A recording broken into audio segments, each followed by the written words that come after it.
No one could have imagined that this gentle-looking pink hollow was about to do something so cruel to the small creature in its arms.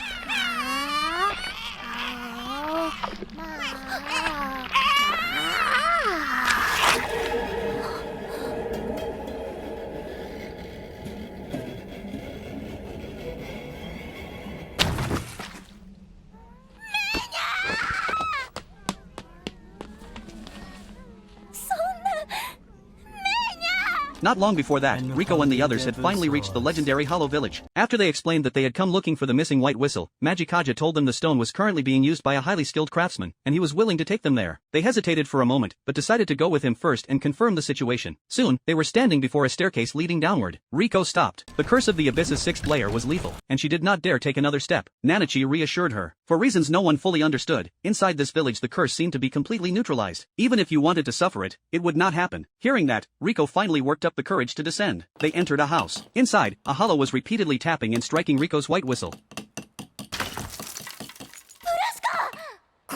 Magikaja explained that the stone had not yet reached its true form. Once it was carved into a whistle, both its power and precision would increase dramatically, but the work still needed time. So Magikaja suggested giving them a tour of the village first. On the way, Reg could not help asking about Magikaja's true nature. Magikaja answered that he and Nanachi were both hollows, but his essence was sent. He could only act by attaching himself to a container. As they talked, they arrived at the village market. Strange, ancient objects were displayed everywhere, but to obtain anything, you had to trade something of equal value. Rico stopped at one stall. It was filled with old-fashioned adventuring tools, but what drew her in was an unremarkable slip of paper. When she unfolded it, she froze. It was her mother's handwritten notes. Magikaja told Rico that in this village, anything could be bought as long as it could be converted into value. And Rico herself carried enormous value. A human child's eyes, skin, even fat were considered precious. If it were a complete person, Magikaja admitted, even he would feel the urge to buy. But within the village, forcibly taking value was the most serious crime. They continued walking, and Magikaja explained where hollows came from. Their bodies often took the shape of their desires. Everyone who descended into the abyss carried an obsession. When they reached a dead end, they chose to give up their lives and become hollows, bound to this place forever. As he spoke, Magikaja looked at Nanachi and said she was different. She still possessed a whole, living existence, protected by a desire so powerful it could not be broken. Then, without warning, the pink hollow attacked Mania. It squeezed her body with brutal force. Mania's eyes bulged, and her organs were almost forced out. At the critical moment, Nanachi arrived in time. With years of dissection experience, she quickly put Mania's eyes back in place and handled the exposed organs as well. Magikaja then asked what Mania's value was. Reg, furious, shot back that Mania was not an object that could be measured in value. In the next instant, a piercing shriek echoed through the village. The reckoning had begun.